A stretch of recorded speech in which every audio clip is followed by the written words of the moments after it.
So I have a great aunt and uncle who live in Pennsylvania, and it was summer of 10 years ago that they came down to our house and stayed with us for a few days. And I recall one day my great uncle moved his car into our backyard so he could shine it. And let me tell you, shining a car by hand is very arduous and time-consuming, in case you didn't know. But yeah, what my great uncle really needed was a random orbital and some machine polish from Griot's garage to make his car shining process a whole lot easier. So many products Griot's garage has for your car shining needs. He could have used some of that. But anyway, while I was there, my great uncle, he was watching some baseball games on his laptop, and I was watching along, and I kind of got into the whole baseball thing, even though I wasn't much of a sports fan. Something about the baseball kind of fascinated me. And I recall one evening while they were there, we were roasting some marshmallows in the backyard, and I got all rambunctious, and even though I don't eat marshmallows, I put a marshmallow on the stick and I was like holding it over the fire, and I was burning that marshmallow. I intentionally lit it on fire while shouting, "Ignition! Ignition!" And yeah, even though I didn't eat the marshmallows, I was just participating because, hey, it was a nice summer evening, and it was pretty nice outside. So yeah. That's what we were doing. But yeah, after they stopped over, we packed up our things and we headed back with my great aunt and uncle for a few days at their house in Pennsylvania. We were there for like 5 or 6 days, which was the longest time we ever spent at their house at once. What I believe. It was quite an interesting week there. I recall seeing some orchestral performance that week in a concert hall, and I believe one of the songs they played was from Steven Spielberg's Lincoln, and that was an interesting time. And after staying there in Pennsylvania, we headed up to our grandparents' place in Michigan for the next 2 months. So pretty much most of that summer was spent in Michigan. And that was an interesting summer. I mean, I was far away from home and my movie collection, but I made the best of it. One time that past summer, I was at a thrift store, and I was looking at some of the VHS movies that they had there. I recall one of those movies had Juliette Binoche in it, and I knew her from Blue of the Three Colors trilogy. And I saw there was another one there that had Winona Ryder in it. I don't remember which movies those were. I don't remember. But I knew Winona Ryder at the time from Heathers and The Crucible, both of which I actually saw in high school that past year because my English teacher showed them. Well, we were reading the play The Crucible, and so we watched the movie in class. And as for Heathers, I have no idea why my teacher showed that to the class. That was odd. I couldn't think of any particular reason why he showed us that movie. It didn't have anything to do with any content we were reading. But anyway, adjacent to that thrift store, there was a used computer store. And amidst the shelves of all the old CPUs and monitors, we found a cup of coffee that was half full. It was just sitting near some equipment that was costly, but maybe not very costly now because it was antiquated. and we joked that this half full cup of coffee cost $50. Isn't that funny? Someone just left their coffee on the shelf and they didn't drink all of it, and it's amongst these computer stuff, so it's $50, huh? Yeah, that's hilarious. You could not go to a Starbucks and pay $50 for half of a cup of coffee, right?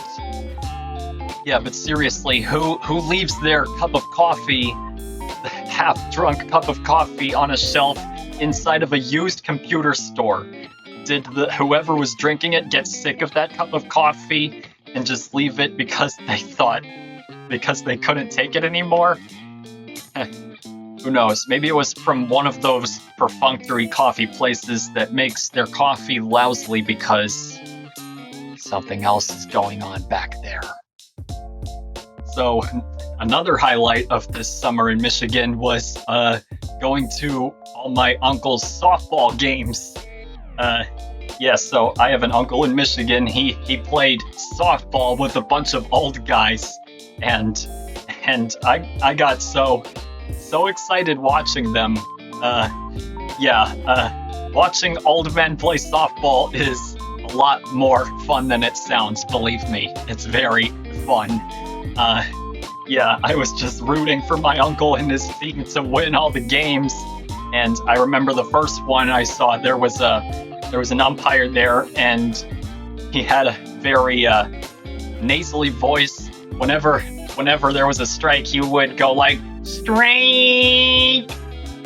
After every softball game, there was usually like a tailgate hangout in the parking lot of wherever the field was they were playing at.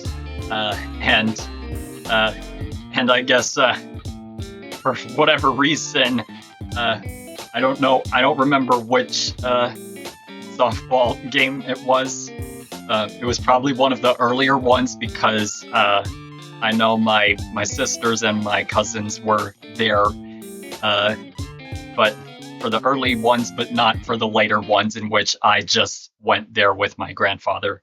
And but anyway, I was like holding up an empty plastic water bottle like it was a bat, and my cousin, she threw the softball and it struck me right in the side of the neck, and I like reeled in pain. I was like, "Fucking bullshit!" And what was I doing? Why was I trying to hit a softball with a plastic water bottle? That kind of reminds me of like whenever I'd go into the dollar store, and I played this little game I invented in which it was like this baseball sort of thing, but instead of a bat, I used a plunger, and instead of a ball, we used a sponge. So we tossed the sponge down the aisle, and I try to hit it with a plunger. Try doing that the next time you enter a dollar store. It's kind of amusing. Just try not to break the plastic wrapping around the sponge when you do it. But yeah, after the first softball game, I recall I was at one of the players' houses. This guy was pretty old, and I had been to his house years earlier, but he had a pool in the backyard, and so I went for a swim, and then he had a garage that was separate from the house, and so the garage door was open, and most of the teammates, the old guys, they were in there and they were playing cards on a folding table, and so I went in there and I sort of palled around with the old guys, and I became very friendly with them, and they seemed to value me as like a good luck charm to them in the softball games. They all called me player. Yeah, and that was fun being around them. I guess I kind of have the power to walk into a room and just, pal around with these people. And anyway, I recall like every maybe once a week or so, we'd go down to Zuki Lake Tavern in Pinckney, Michigan, and yeah, that was a really nice place. Yeah, they had some good food there, and they had Keno, and sports games playing on the TV, and this place had an upper outdoor deck. There was a different seating area, but I never ate there on the outer deck. And it had a nice view of the lake, so that was nice. And yeah, that place was cool. So yeah, if you're ever in Michigan, check out Zuki Lake Tavern. And yeah, just looking over here, I see some of the recent reviews, and they're not that great.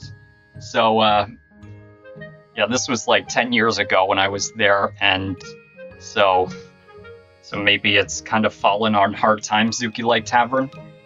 And if they're getting such mediocre reviews, then they better do something about it before they go under.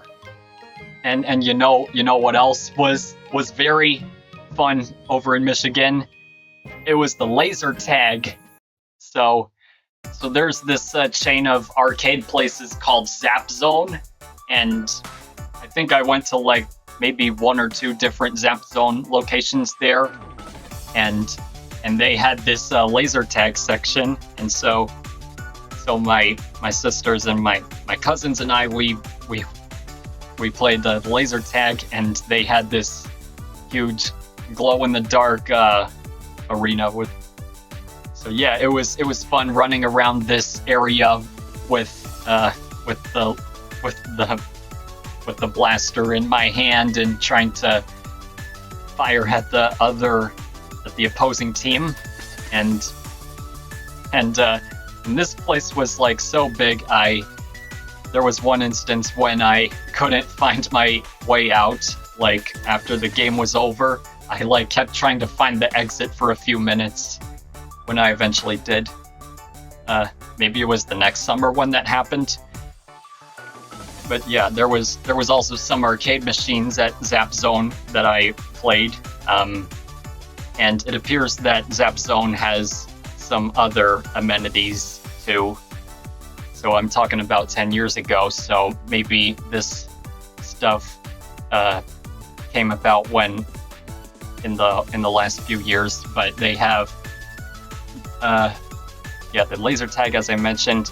I guess some of these locations have bumper cars, and some of these locations have a glowing mini golf course, a neon colored mini golf. I recall the laser tag was kind of neon colored with the reflective paint and the lights. I guess some of them have escape rooms, and some of them have like a neon paint blasting thing, whatever that is.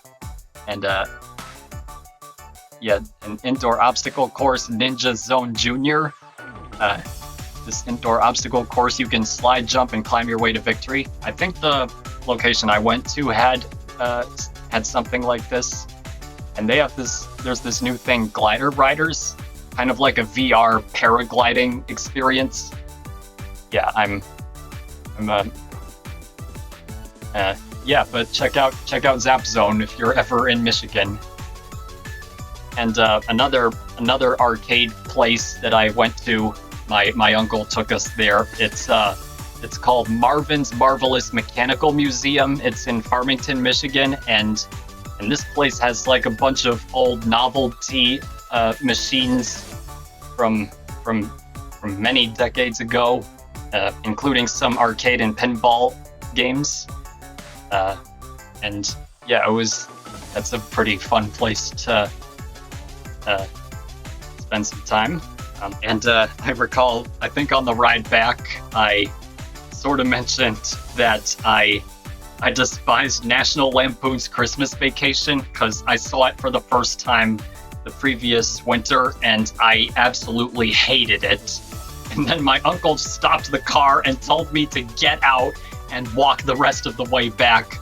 But the rest of the way back was very, very far away. So obviously he was joking and kept on driving. Yeah, that was like when I was starting to become very, very pretentious with my movie tastes, and somehow that sort of made me feel like an outsider in my own family. And I also recall there was this one day when we went out to the picnic grounds for this event being held by the Polish Roman Catholic Association, and all the softball team players were there, and yeah, there was, and we had like this picnic there. And I hadn't been to this picnic ground in 4 years, so it was pretty nice to visit it again. And I remember like that day 4 years earlier, it was like really, really hot out, and I was like trying to put the cold water bottles up to my face because I was just so freaking hot. But I don't think it was that hot that time around. I think it was kind of an overcast sort of day. And I got all amused by the guys playing horseshoes on the picnic grounds. But yeah, hey, anytime hanging with the softball guys, it was cool. Towards the end of this summer, I recorded a video in the bedroom downstairs of the house, and I had these 4 different perfume samples that you get from magazines, and so I did a video where I did a smell test of these perfume samples, and it was kind of funny. Well, that video's lost to time, but maybe I should do a perfume sample smell test of my own for this channel. I do have some perfume samples in the back of the room there. Maybe I should give them a whiff, you know. So yeah, those were some highlights of that summer 10 years ago. And yeah, it's a pretty long drive back home. And yeah. And yeah, I was heading into a very uncertain future, but, you know, making the best of it. Spent way too much money on your garage queen. Don't tell anybody.